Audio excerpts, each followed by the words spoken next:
Dan, how are you feeling about the likes of minimum wages rising in April, that's now been confirmed, and the workers' rights reforms that we've heard of? I mean, great for employees, not so great for small business owners. Nope, not really at all, really. We're just getting hammered and hammered and hammered, so, yeah. And I believe that you are off to Spain because of all the tax rises that you're expecting. Yes, so considering moving the family to Spain as an alternative, because it's become a bit of a dire environment for sort of small business and investors in the UK. So we're looking at alternatives, yeah. What are your fears about what's to come today in the budget? So he spoke about not raising taxes for the working people. Obviously, that sort of paints a picture of the employers and the investors who are, bringing value to the economy. They're going to get hammered. So, yeah. How many people do you employ? Sorry, what was that? How many people do you employ, Dan? Yeah, we're only small, so there's only sort of 4 of us. Yeah. But we've been established sort of over 10 years, so it's not getting any better. No, Dan, it isn't, and it doesn't matter who it is. And the thing that makes me absolutely want to throw up as regards politicians is they all repeat the same mantra. We are the party for business. We are the party for small businesses. Anybody that's ever run or tried to run a small business will realise what rubbish all that is. And you're one of those people. Yes. Yeah. I don't know where to begin with it, really. Try and explain to people. They'll be looking at them and saying, that Dan Byrne, it's okay for him. He's making a fortune. He's got his own business. He's raking it in everywhere. Just try and explain to people what your outgoings are. Fixed costs have gone through the roof. Everyone knows the cost of living. Everyone, I've got a young family. Everyone's trying to just, raise families. It's just a terrible situation, isn't it? So it's not even just business. It's not even just your professional life, your personal life as well. I imagine you've got childcare costs as well. Yeah. It's not great. It's not a good place to be. I don't think anyone's looking at the UK right now thinking, I know, I want to come and start a business there. I want to come invest money there. It's just a bad environment for business in general at the moment, isn't it? But what makes you think, Dan, that things would be any better in Spain?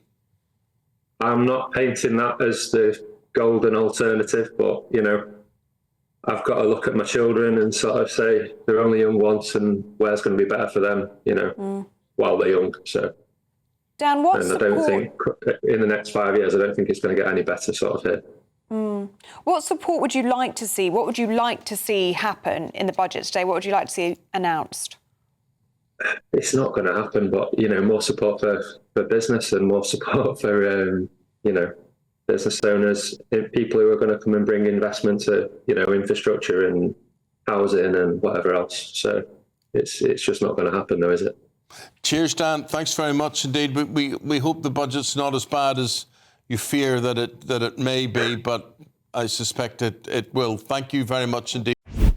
Using the internet without a VPN is a bit like taking to the road without car insurance. All it takes is one unlucky moment to cost you a lot of cash. We want to help protect you. This video's sponsor, Private Internet Access, is the VPN to help keep you safe. Now, you might be asking, what is a VPN? Well, a virtual private network is an app that hides your IP address and safeguards your internet connection through an encrypted tunnel. This way, it shields your digital life from the eyes of those that are looking to exploit your private information. Whenever you connect to the internet on a public Wi-Fi network, such as at airports, coffee shops, friends' houses, or even in your own home, your data is at risk of being stolen. Hackers that are connected to the same Wi-Fi network have the ability to steal your personal data with ease. T-Mobile reached a settlement this year with the US Federal Communications Commission after they suffered data breaches in 2021, 22, and 23. In 2023 alone, over 37 million customers' data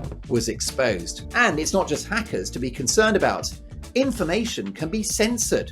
When Canada passed their C-18 bill, social media giants decided to ban news content on their platforms. But PIA can protect your ability to consume the news content that you love. Private internet access is available for all platforms: Windows, macOS, Android, Linux, iOS, and you can use one private internet access subscription to protect an unlimited number of devices at the same time. Plus, we've got a huge GB News discount. Click the link in this video's description and you'll get 83% off PIA. That is under £2 a month, and you'll get an extra 4 months completely free. There's also a 30-day money-back guarantee. So head to piavpn.com/GB News to start protecting yourself digitally today.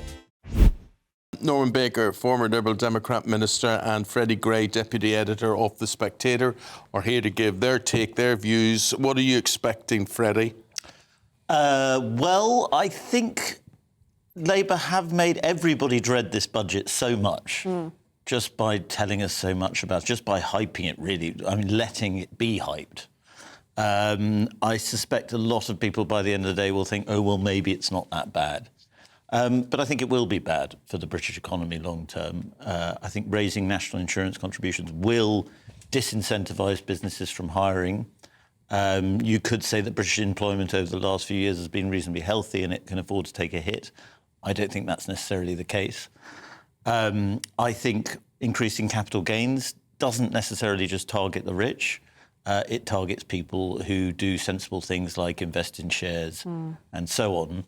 And I think the definition of what a person who the government can target is for being rich, you know, I think working people, this phrase working people, really expands to mean most of the population now.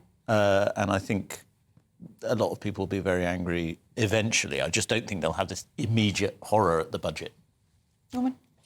Well, I mean, you say, Eamon, that we don't know what's in the budget. I mean, this has been leaked beyond belief. Have you ever known a budget to be this leaked and this briefed before? It's got worse and worse. But, of course, the reason governments do this is because they can get their own story out with their own spin, and the opposition doesn't know until they read in the papers what's being said. And, of course, the Speaker stands up and says, you mustn't do this. Well, the Speaker's got no sanction on the government of the day. So, I mean, he's wasting his breath, to be honest, by saying that. But, you know, back in 1947, before I was born, Hugh Dalton, who was the Chancellor at the time, gave one bit of information to a journalist, which then appeared before the budget speech. He had to lose his job because of that. And now every single thing is in the papers. It's, you know, Yesman, as a family said there's a verb, which is I brief, you leak, he commits an offence on the Official Secrets Act. So there's a difference in style between who's doing what. So we know what's going to be in the budget, quite a lot of it. They've got mixed messages because on the one hand they say, as Freddie says, it's going to be all doom and gloom. But then they're also talking about sunny uplands and how it's going to be wonderful and everything else. So there's mixed messages coming out. There's even mixed messages from the announcements we've had so far, because we're apparently going to look after strivers, whoever they are, and working families. But the first announcement yesterday from Keir Starmer was that bus fares are going up from £2 to £3. Well, buses, and I speak as a former Transport Minister, buses are predominantly used, not exclusively, and not in London, but predominantly across the country, used by poorer people to get to work. They're the people who don't want the bus fares to go up. So the recovery in bus numbers, in passenger numbers, which has happened since COVID, painfully, we're almost back to where we were, it's going to be hit for £6 again, because £3 is a big increase on £2. Psychologically, it's a big increase. I think it's something like £500, £600 a year. And in terms of the working person that we've heard so much about, I mean, that is directly impacting working people up and down the country. Yeah, I mean, so, you know, the government's saying, and we're not going to affect a very narrow definition, we're going to put up VAT, we're not putting out income tax for working people. You know, OK, they probably won't. But, you know, around the edges, they're doing stuff which is going to make people pay more, including poor people and working people. And somebody who's been vindicated is Rishi Sunak. I mean, everything he said in the election about what Labour will do to taxes was true. But then, Freddie, they are saying there's this £22 billion black hole. It has to be filled. Would Sunak have tried to fill it? Does it have to be filled? I think there is a fiscal black hole that has to be addressed. We have a huge problem with debt in this country. I think the Tory argument traditionally would be you can fix that by growing the economy, by increasing growth. It's true that the Tories failed to do that. However, I think Labour have exaggerated the size of the fiscal hole, and they've made it worse themselves. You see, by giving Norman, pay increases I feel they've gone looking for a fight they didn't necessarily have to take on. Why try and fill and get rid of this black hole? Why not just do a little bit of it, or why take it all on? Well, look, there is a toxic inheritance, to be perfectly fair to the government, but the public are becoming less interested in the past and more interested in the future. So they're not going to be bothered very much about what the Tories did for very much longer.